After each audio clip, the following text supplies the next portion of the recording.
I want to make a statement and see if you guys agree with this, okay? I think that teams often resemble the personality of either their head coach or their best player. Would you agree with that in general? Yes. Yeah, Okay. I would. All right. I was wondering if I know. I had to pause and think for a second, but yeah, I agree. Rich was like, let me think this through. I know. I Make sure it wasn't a trick question. Well, I tend to like to argue with you. It's one of my favorite That's good. things. I love that. True, yes, actually. but I think of the Lions, for instance, right? Dan Campbell's personality is the engine of that team. Yes. 100%. Like, they play the way he is, right? And so I think if you could play that game with a lot of other teams. If you look at Ohio State, I think sometimes they resemble the bad qualities of Ryan Day. Ryan Day gets tight. He's just tight. And that's how Ohio State will play at times. Look at the game against Michigan. Look at multiple games against Michigan. You got tight Ryan Day and you got a tight football team. And it's a 13-10 ugly game. Like, how is this game happening right now? That's my question with Notre Dame. Can they get off to a good enough start where Ryan Day gets tight, Ohio State gets tight, they're a big favorite, what's happening over here? And they just start to panic a little bit. I'll give you another example. In a win, Ohio State crushed Indiana 38-15. And Ohio State scored a touchdown in the final minute. And so after the game, Jenny Taft was like, so why did you go for that last touchdown at the end? And Ryan Day said, we said, leave no doubt. These are the Ohio State Buckeyes. It's just being scared. It's like, where are we going to be in the polls? What if this? He's tight. He coaches scared sometimes, and that's sometimes what Ohio State reflects. And so if Notre Dame can get off to a decent start, and that's possible, I want to see if Ohio State gets tight because they very well might. I live on the West Coast. I grew up on the East Coast. This past week, actually, I was back in New York visiting family, and I look across the couch from me. I'm looking at my dad, and he's sitting on the couch. All right, we're watching. I think the local news was on, and we're just chatting. And he's got his legs crossed at his ankles. His legs are straight out off the couch. He's leaned back in his chair. His fingers are intertwined and crossed over his chest, and he's watching the TV. I looked at him, and then I looked down, and I was sitting the exact same way. Wow. Yeah, right. I'm almost 40. I'm going to turn 39 in February. My dad. Wow, me too. Oh, there you go. My dad. I haven't lived with my dad since I'm 18 years old. I moved out of the house to play college football at Penn State, and I've never lived with him since then. But my dad's my teacher. He was my role model growing up. You absorb things from your role model. So everything you're saying, because coaching is parenting, everything you're saying is 100% true, Brian. Your players are a reflection of your personality if you're a coach. That's how this works. So there are teams that play tight because their coach is tight. There are teams that play frenetic because their coach is frenetic. There are teams that in the final minutes of a game are organized and they are they accomplish tasks that people don't really understand how they could be prepared for. But it's because their coach has insane situational awareness and a wealth of knowledge in games in that moment. Belichick being an example, right? Andy Reid being an example. Your players are a reflection of your personality. So I 100% agree with that assessment. And you know what? The younger the coach, the harder it is for a team typically, or the less experienced a head coach, the harder it is typically for a team to figure out their identity because that coach doesn't even know their identity yet. So it takes time to groom your personality as a head coach with all those responsibilities. But just like I was sitting looking across from my dad like, oh, wow, I learned that from him. That wasn't something that you're born doing. Little babies don't sit on their couch with their legs crossed in their arms. But you learn it from somewhere, and so that personality or those traits transfer. So I agree. Ohio State, they will be, for good or for bad, a reflection of Ryan Day. Can we just take a second to acknowledge the universe bringing Rich and I together, went to the same school, born in the same month, the same age, in the same city, didn't have any idea that we were going to be doing this show together 3 years ago, and now it's just, again, the universe works in weird ways. The universe also works in weird ways because we got a glimpse into this game last year. Why? These teams played each other. Hey, how about that? And I know that the personnel's obviously different. Both quarterbacks are different. The defense is dramatically different for Notre Dame. In fact, 10 out of the 11 starters on that team last year defensively, not even playing this year. And I think that is obviously, apples to oranges. But the scheme and the way that Notre Dame plays, I think, is still the same under Marcus Freeman, going back to the head coach analogy. And the first line that I wrote from this game in my preview, in my analysis, the way I feel the game will play out, Notre Dame has what is required to take Ohio State into the deep end and test their lung capacity, force the Buckeyes to out-execute patience and discipline. Obviously, Ohio State is the more talented football team. They are the Goliath in this scenario.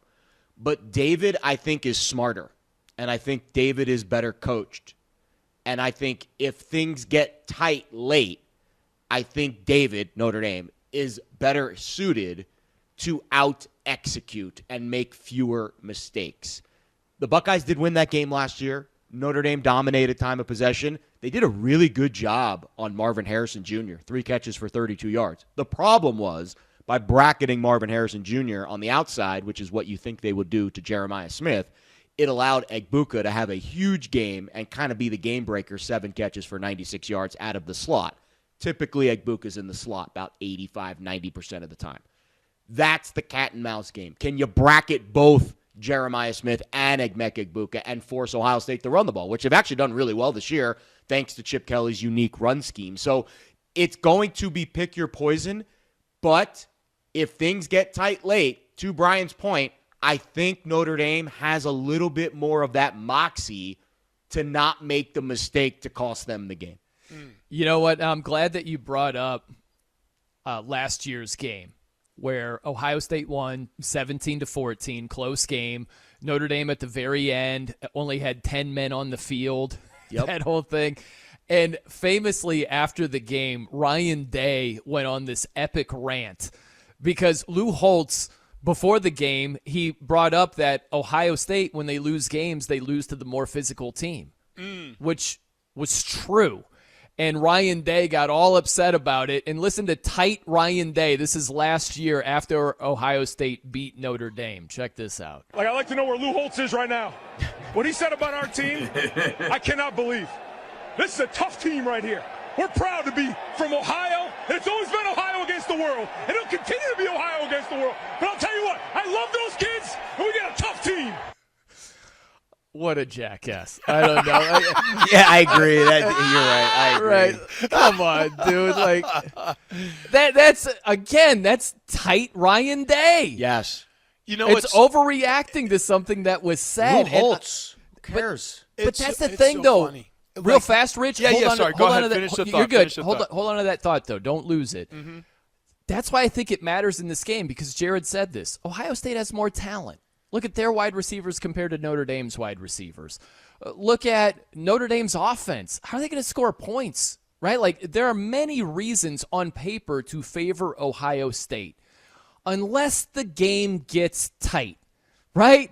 Do you have more confidence that Notre Dame is going to be loose enough to win a game, or do you have more confidence that Ohio State is going to be loose enough as a big favorite to win a game like this? I just see panic written all over them if they're in a game in the fourth quarter. And so that's why I think having a head coach and that personality could screw Ohio State. I could absolutely see it happening. Buckeye fans are probably not going to like this, although it really depends on what side of the fence you fall on in terms of your allegiance to or your interest in moving on from Ryan Day. But I think Ryan Day is a veteran coach who acts like a rookie coach. I think that Ryan Day was handed the keys to a very, very well-oiled, well-timed, well-tuned-up machine, and he hasn't screwed it up. He hasn't gummed up the works at all. He's kept the motor clean. He's kept it going. But it was never his. It was never authentically his. Like, this isn't – Ryan Day didn't build Ohio State into the powerhouse it is recently. I mean, don't get me wrong. They have a long history, Woody Hayes. But this was Urban Meyer's machine, and he inherited it. And I'm not saying that he can't do a great job because, like, sometimes happens. Sometimes the predecessor is surpassed by the student, right? Sometimes, the master trains the student and the student becomes the master. And, I like Bill Parcells, coach Bill Belichick, and there's no question who's the better head coach now when we look back retrospectively at their NFL careers. But I don't see that being the case with Ryan Day. I feel like Ryan Day is faking the funk a little bit. Like when I hear Dan Campbell talk, I'm like, that guy is that guy. It's authentic. Yep. Thank you. Yes. That guy is that guy. I would run through a damn wall for Dan Campbell right now after a pump-up speech. If Ryan Day was in my living room, I'd say, get out. Get the hell out. And because we don't got time for this. You know what? I haven't had coffee yet, Ryan. Get out of my house. But if Dan Campbell came in, he would be my cup of coffee. Yes. Because that's that dude. I don't need to hear from Ryan Day. I don't need him to attack, no offense, but a geriatric former coach opining over his current football program because what? For clout? Get lost. That's stupid. But when Dan Campbell gets fired up, I get fired up. Coach to your personality, not to the personality you wish to have. That's my problem with a lot of coaches, is they're pretending. Don't pretend. Be who you are. I promise you'll earn more respect. Can you still have success pretending? Absolutely. There's a lot of pretenders with a lot of money in their pockets and a lot of, pats on the back, and we know how this world works. But the ones who cut through, like Jordan talking about all of the naysayers, even though he's on top, sounds authentic because Michael Jordan is an assassin. Ryan Day sounds like a poser. Yeah. There's a saying that I love, and I use it in my industry a lot because it's very prevalent. When you're good at something, you want to tell everyone. When you're great at it, they'll tell you. And that's Ryan Day in a nutshell. Like, he has to go out and tell people that Ohio State's tough. Yeah. If you have to go out and tell people that your football team's tough, your team ain't that tough. That's a great point. That's just the vibe I get for. And don't get me wrong, Ohio State could go out there, play their best game physically, and dominate the national championship game without putting any mental anguish into the situation. I don't think it's going to be that easy. Just my vibe. Yeah. I love that what you said right there, too, and I just think of him, and it's always going to be Ohio State against the world, and it's like... No, it's not. You have a $20 million roster. Shut up, sir. Go play football. It drives me crazy. If he got up in front of me... against the world. Because that's the other thing is, we forget that these aren't robots. These are human beings with personalities, too, who are in those rooms, and trust me, we can smell a fake also. You know what I'm saying? When somebody sachets into the room stinking of Just for Men and fake bravado, we know it. Okay, so don't. You could sell. My dad actually had an old thing that he used to say to us all the time, and it's not his. Obviously, it's been used and bastardized and whatever. But you can fool some people all the time. You can fool all the people some of the time, but you can't fool everybody all the time. Mm-hmm. And when you're faking it, you'll get found out eventually. And I I wish he was just a smidge more authentic, because there's likable qualities about Ryan Day, and he is a really good coach. And there are good things that are happening for Ohio State, the players, the money that university is generating, the players getting paid the way they're getting. I'm in support of it all.